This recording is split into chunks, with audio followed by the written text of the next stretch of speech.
Good morning, everybody. I hope you are doing well. I'm going to go ahead and apologize if you guys hear my toddler in the background at some point. Hopefully his iPad entertains him, but we will see. So a great place to start when you are starting a new project or even when you're working on one and you're looking for some resources is the CCTS website. We have several cores that are available to assist you in our research consultation section. Today, we are talking to you about recruitment and retention. Mary has mentioned the community engagement page, and there's regulatory and ethics. There's several places that may be able to assist you during this time. So we do encourage you to check that page out. Next slide, please. So recruitment and retention, our main purpose is to help you design those first touch points with the community and share best practices to help researchers achieve their recruitment and retention goal. So this is kind of our mission statement. We, by requesting a consultation with us early in the design process, we can assist you by reducing the burden of study participants during recruitment, which can also, as we know, can be more challenging than expected. The next slide, please. So consultation is available to help you with a variety of different things, such as discussing best practices, designing marketing materials, using targeted social media, using MyChart for recruitment, referrals from our Hero HelpLine, using and accessing Research Match, learning how to post and study search, and we do have additional resources as well. So participants often stay in touch with the study and stay engaged because of loyalty to a team or to even a member of that team. So we really feel that customer service is important, and we are available to assist you with making that happen by utilizing best practices and using excellent customer service at every contact with potential and enrolled participants. Some tools that we use while doing this is implementing PI thank you letters, using the participant satisfaction survey. We have done role playing with study teams to kind of, for people who are new and maybe not familiar with consenting, to just kind of make them comfortable with the process. We also do customer service training with departments as well. Next slide, please. We can assist in designing marketing materials like double-sided postcards that we found to be more effective than posters just because they're easy for people to take with them. You can leave a stack out in a waiting area when that time comes, and are different spots for that somebody can take with them. We've provided a few samples of postcards and maybe some social media that we have done in the past. So just some different things that we can assist with. Next slide. And something that we have found to be very popular in the last year is using paid social media or targeted social media. So by working with the CCTS communications team and with our department, we assist you with utilizing the Facebook ad platform as a participant recruitment strategy. We will work with your team to develop a targeted Facebook ad that we host out on our page, and as part of the target ad, we help you build your audience, we help you determine what might be a suitable budget for you, and how long you want to run the ad. So when we target your audience, we work with you to determine characteristics of your audience, and it's often dependent upon the social media characteristics of potential participants. So that means kind of like, what are their interests, or what things have they liked, and some of that stuff we can easily target. Some of it's a little bit more complicated. Facebook then attempts to display the ad and the posts of Facebook and Instagram and in Messenger and different things like that for those who meet the demographics that are selected, such as your age and locations, interests, and behaviors. Neither the study team or the CCTS staff are aware of whose Facebook or Instagram newsfeed it's going to appear in. Users who are being shown the ad are not identified to us, and we do ask that, as part of the ad, they will be directed to either a study search page or your lab page or even a pre-screening survey where they can either contact you or complete to figure out if they are eligible or not. Next slide, please. So a very new tool is our MyChart for recruitment. We have been working to bring this to the research community, and this tool allows investigators to notify patients directly about research opportunities. And by working with the recruitment retention program and also with research informatics services, you're able to design a search for potential volunteers that can be identified from the electronic health record. The identified patient's medical record number is sent to an honest broker, so you never really have access to those numbers, and they are sent a message, kind of like a research match message, through the patient portal. The patient then communicates directly with the study team through Investigate messaging. Potentially eligible volunteers are identified via a query that we work with you on. So when you first reach out to us, we help you build that query, just kind of start getting things in process, and then we send you to get your IRB approval, and then you work with research informatics. Now there is a charge associated with the part where you work with research informatics, and that charge is dependent upon how complicated your query is. So you do have to have IHIS access to use this tool. Next slide, please. And the Hero HelpLine is not really a recruitment strategy or anything, but it is a referral, a way for us to refer studies to you. So if we're aware of your study through study search, then as people call us looking for different studies, we're able to direct them to contact you and see if they're eligible.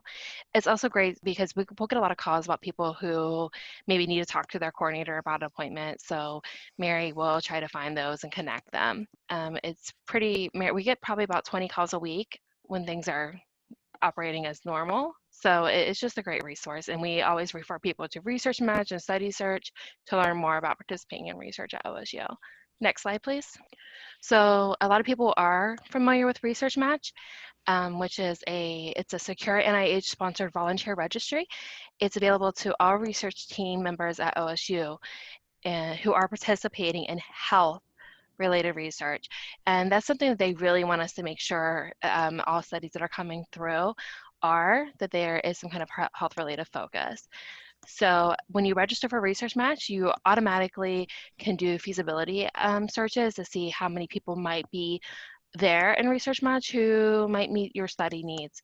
And then once you have an IRB approved message and you have approved access, you're able to actually start sending messages out to people. And it works kind of like as an email. You kind of build a search and you send them a message, and then you continue work communications for people who agree to be contacted further. Next slide, please. This is our current study search page, and this is, as we've referenced, just if you're not familiar with it, it's a public listing of studies that are IRB approved here at OSU and at NCH.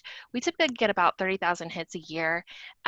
We do get like I said, we direct people here who are using Facebook ads because they're able to kind of learn a little bit more about your study than what a simple ad can tell you. Volunteers are able to go and search here for studies by keyword, by searching by healthy volunteers and different things like that. And we help you with getting this set up. But the great thing is that you're able to go in and use your OSU dot number and go in and create the posting for yourself. And we just make some edits. We do ask that you do everything in plain language. Next slide, please. So this is just a side-by-side comparison of Study Search and Research Match, which probably are a couple of the most popular services that we do offer. So Study Search does not require additional IRB approval. It does have to be an IRB approved study, where Research Match does require additional approval. Study Search is any kind of study can be listed as long as it's IRB approved. Research Match is focused on health studies.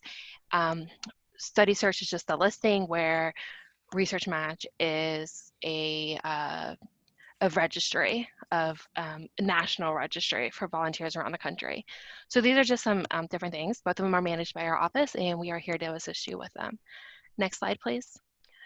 So we're also available to help with resources. And when we say this, what we're trying to do is connect you with different things here on campus. Maybe you're not aware of who you need to go to run an ad in one of the buses or things like that. So, and we're always trying to build our knowledge base. So one of the ways we hope to do that is to create a working group so that it makes things easier, not for us, but for you guys. So if you guys would like to be part of that working group, please reach out to us as we start to move forward with that over the summer. We hope to have people involved. Next slide, please.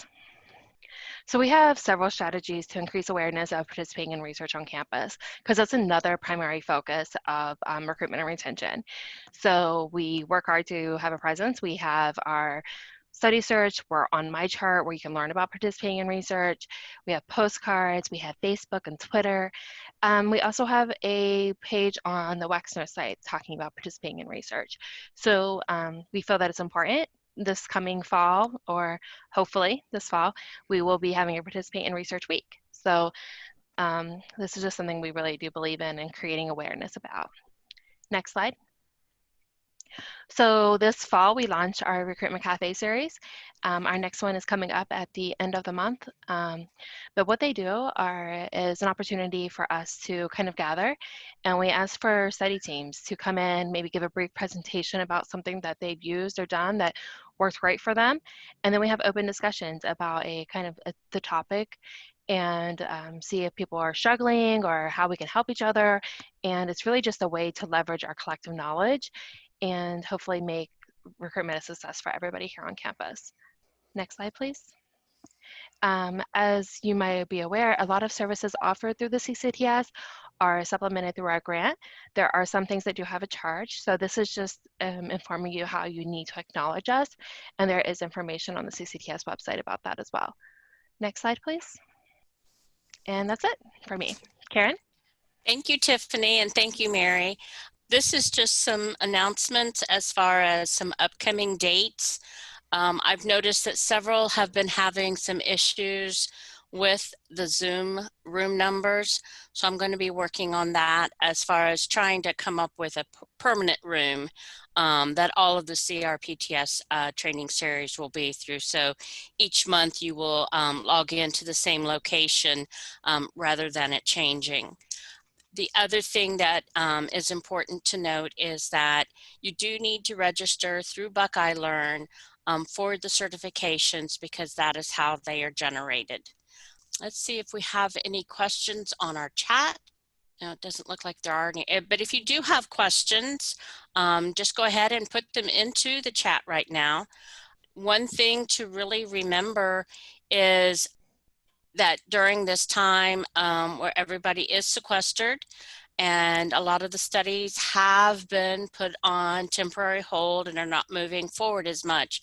If you have a study that has had some issues with recruitment and retention, now would be a good time to reach out to Tiffany and Mary and to have a consult call via Zoom or WebEx, or just plain old phone call, where they might be able to strategize with you ways to increase your recruitment once things go back to some semblance of normalcy, and then also ways that you can help retain those individuals if you have a study that's been placed on hold, because you don't want to lose those that you've already have in studies. So are there any questions? If you would, you can also unmute yourself to ask the questions. We still have probably about 20 minutes left on our time.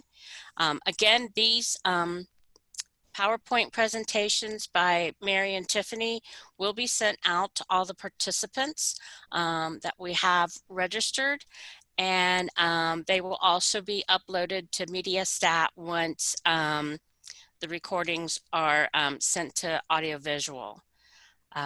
We are working on several different things for clinical research professionals across the campus.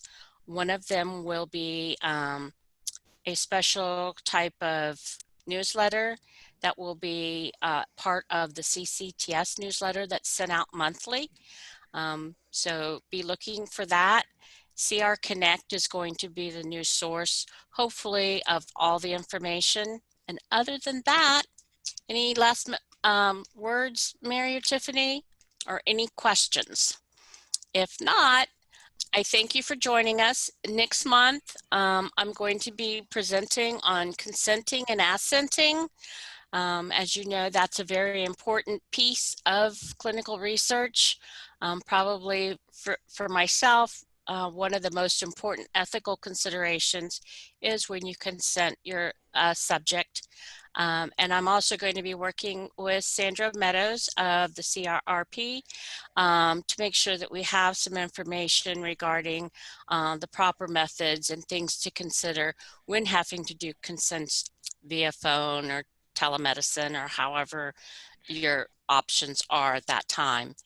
So without any further questions, I thank you for joining us. Be safe, wash those hands, and don't touch the face. Thanks, everyone.